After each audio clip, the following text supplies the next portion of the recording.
प्रखर को एग्जीबिशंस का, नई नई सजावटी चीजों का बहुत शौक था। एक ऐसे ही एग्जीबिशन में आज प्रखर को कई सारी चीजों में से एक बेहद ही खूबसूरत सा लकड़ी के टुकड़ों से सजा कुछ दिखाई दिया। दूर से समझ नहीं आया तो करीब जाकर देखा तो पाया कि कुछ खास नहीं, एक जिक्सॉ पजल था। लकड़ी के टुकड़ों को तराश कर बड़ी ही खूबसूरती से बनाया गया था इसे, जिसे देखते ही उस पे प्रखर का दिल आ गया। बाइक्स, गैजेट्स और ऐसी एग्जीबिशंस में से कई सारी खरीदी हुई चीजें प्रखर के पहाड़ी के ऊपर बने घर में सजी हुई थी। घर पहुंचकर प्रखर ने बॉक्स खोला, जिक्सॉ पजल के सारे टुकड़े एक एक करके टेबल पे बिखेरे और उनको सजाना शुरू कर दिया। सारे टुकड़े जोड़ते जोड़ते उसके चेहरे पर हैरानी सी आती जा रही थी और कुछ टुकड़ों को जोड़ते ही हैरानी से उसकी आंखें फैल गईं, क्योंकि पजल में बिल्कुल प्रखर की तरह सोफे पे बैठा कोई इंसान बना हुआ था। प्रखर 1 मिनट को रुका और बचे खुचे टुकड़े जोड़ने लगा और फिर से हैरानी ही उसके हाथ आई, क्योंकि पजल में भी सोफे के पीछे एक खिड़की थी और प्रखर के भी ठीक पीछे एक खिड़की थी और पजल वाली उस खिड़की पर एक औरत खड़ी थी। प्रखर तुरंत पीछे मुड़ा और खिड़की देखी। उसके बाद मुस्कुराते हुए एक राहत की सांस ली और उठकर खिड़की बंद करने गया। फर्श लकड़ी का बना हुआ था जो हर एक कदम के साथ चरमरा रहा था। प्रखर ने खिड़की के पलड़े खींचकर उसे बंद किया और वापस सोफे पे जाने को पलटा ही था जब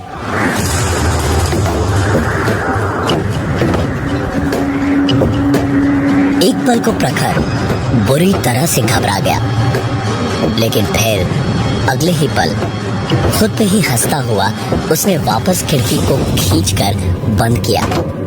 दिन भर की थकान कुछ ज्यादा ही थी आज, तो चरमराती हुई लकड़ी की सीढ़ियों पे चढ़ता हुआ ऊपर अपने कमरे में गया और नहा के लेटा तो लगभग उसे तुरंत ही नींद आ गई।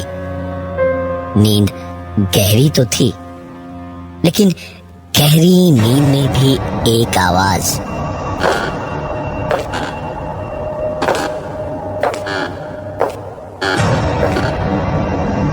पहाड़ों के सन्नाटे में ऐसी सुनाई दे रही थी कि अपने आप गहरी नींद से आंख खुल गई। जरूर कोई चोर घुस आया है। प्रखर बेहद अमीर था, इसलिए मशहूर भी था उस छोटी सी जगह पर। वो चुपचाप दबे पांव बिना कोई आवाज किए उठा और पलंग से उतरकर अपने कमरे के दरवाजे तक गया। पहले वो जिक्सॉ पजल और फिर ये। प्रखर बिना कोई आवाज किए अपने घुटनों पर बैठा और झुक के दरवाजे के नीचे से देखने की कोशिश करने लगा कि बाहर क्या हो रहा था। जो कोई भी था वो बिल्कुल आराम से बेखौफ ऊपर चढ़ रहा था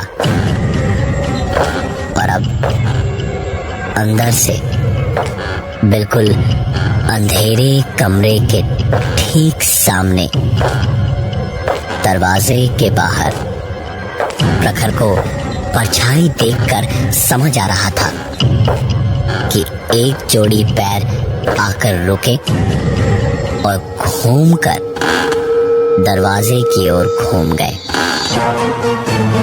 प्रखर हड़बड़ाकर थोड़ा सा पीछे हटा, लेकिन फिर घबराहट में उठा और दरवाजे की चिटखनी लगाई। प्रखर वापस पलटकर हाथ में खुद की हिफाजत के लिए कुछ ढूंढ ही रहा था जब दरवाजे की चिटखनी अपने आप घूमी और फिर दरवाजा जोर की आवाज के साथ अपने आप खुल गया।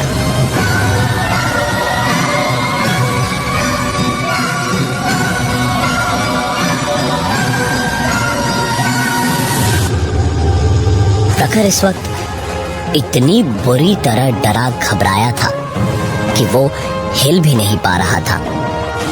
पसीने से इस ठंड में भी बदन तरबतर था। प्रखर बस अंधेरे में देखने की कोशिश कर रहा था कि अगर कोई है तो किधर है, लेकिन कुछ समझ नहीं आ रहा था। और फिर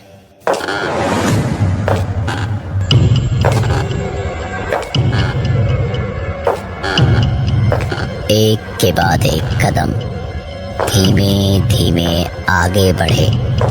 प्रखर के पूरे बदन पे जैसे इस वक्त सांप रेंग रहे थे।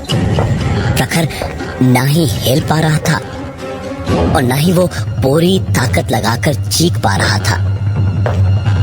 धड़कन भी ऐसी थी जैसे कुछ ही देर में उसका दिल सीने से फटकर बाहर निकल आता। खून नसों में उबलता हुआ गुजर रहा था और वो कदमों की आवाज उसके ठीक सामने से होती हुई दीवार तक गई और फिर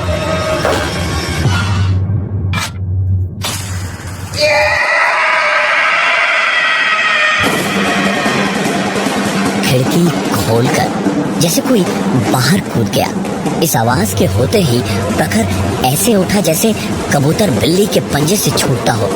उछलकर प्रखर स्विच बोर्ड तक गया और कमरे की बत्ती जलाने पर देखा कि कमरा तो खाली ही पड़ा था। बाहर झांका तो वहां भी कोई नहीं दिखा। प्रखर की जैसे जान में जान आ गई थी। उसने राहत की सांस तो ली, लेकिन एक घबराहट अभी भी थी जिसकी वजह से नींद दोबारा नहीं आ रही थी उसे। तकरीबन 2 घंटे प्रखर ऐसे ही बैठा रहा। जब दोबारा और कुछ नहीं हुआ तो प्रखर की थोड़ी हिम्मत लौटी। वो वापस नीचे ड्राइंग रूम में गया। पता नहीं क्या सूझा कि उसने जिक्सॉ पजल के टुकड़े उठाए और एक प्लास्टिक बैग में उन्हें भरकर खिड़की के बाहर पूरी ताकत से फेंक दिया। पूरी रात उसकी जागते हुए ही कटी, लेकिन आराम से कटी, क्योंकि उसके बाद उस रात और कुछ भी नहीं हुआ। अगले दिन आराम से प्रखर अपने ऑफिस गया। काम धाम सब कुछ आराम से हुआ। उसे कोई दिक्कत भी नहीं हुई। हालांकि रात को हुए वाकये ने प्रखर को बुरी तरह से झकझोर रखा था। आज इसलिए काम भी जल्दी ही खत्म कर दिया उसने। कल रात की घटना के कारण घर जाने में प्रखर को थोड़ी हिचकिचाहट और घबराहट थी, लेकिन घर तो घर था। जाए तो आदमी जाए कहाँ। अपनी महंगी क्रूजर बाइक स्टार्ट करके प्रखर घाटी के रास्तों से होता हुआ पहाड़ी पे चढ़ने ही वाला था जब अचानक ही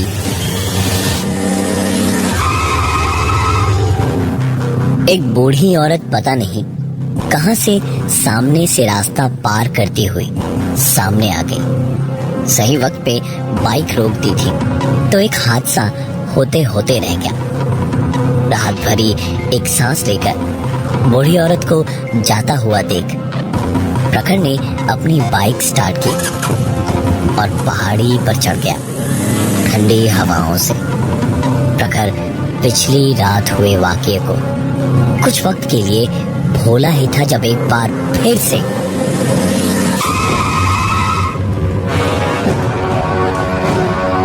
प्रखर की आंखें हैरान आसानी से फैलती चली गई, क्योंकि उसकी बाइक जितनी देर में पहाड़ पे 3 किलोमीटर नहीं आई थी, उससे पहले ही वही बूढ़ी औरत दोबारा सड़क के किनारे एक पत्थर पर उसके ठीक सामने बैठी थी।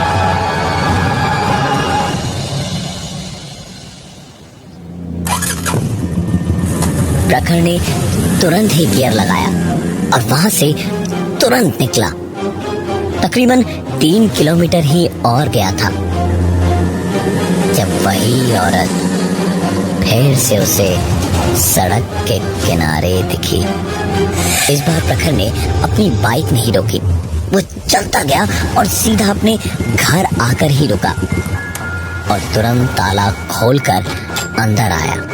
घर में घुसकर उसने सबसे पहले सारी खिड़कियां बंद की और ऊपर के कमरे की खिड़कियां बंद करने को जैसे ही सीढ़ियों के पास गया तो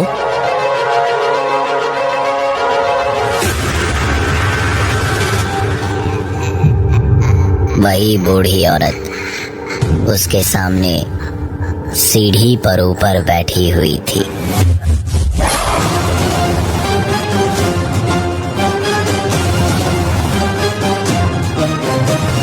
कोई भी होता तो घर के अंदर नहीं रुकता।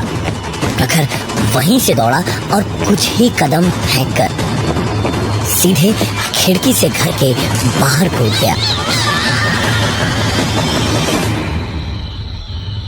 कुछ खरोंचे आई थी बदन पे, लेकिन सर जाकर सीधा लकड़ी के कुछ टुकड़ों से टकराया। उठकर प्रखर अपना माथा पकड़े हुए था कि उसने देखा उसका सर जिस लकड़ी के छोटे से गट्ठर से टकराया था वो वही जिक्सॉ पजल था। प्रखर हैरानी से उसे देख ही रहा था जब उसके कानों में एक आवाज ने कहा, जल्दी बनाओ वरना तुम्हारी उल्टी गिनती शुरू। बाहर लगी स्ट्रीट लैंप की रोशनी में किसी तरह देखते देखते प्रखर ने जल्दी जल्दी वो पूरा पजल एक एक करके टुकड़े जोड़ जोड़ के पूरा किया और पूरा करते ही उसकी आंखें एक बार फिर हैरानी से फैल गई, क्योंकि इस बार पजल को जोड़ने पर उसे झाड़ के पास बैठा एक आदमी दिखा और पीछे मकान की खिड़की पर एक औरत।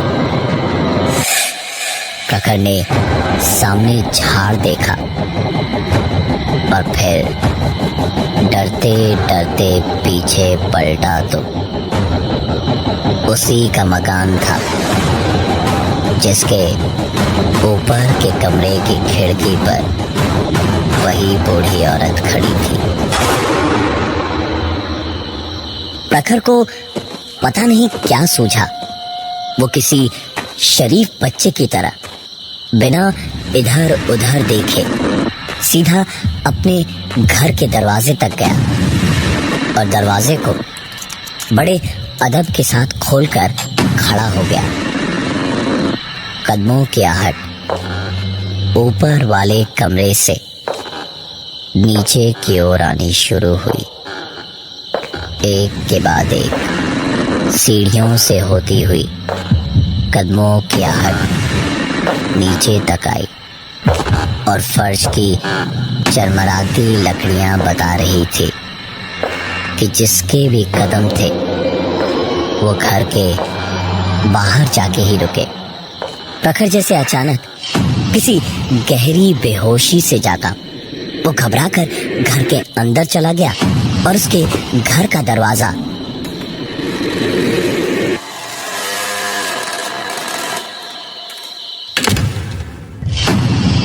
अपने आप बंद हो गया।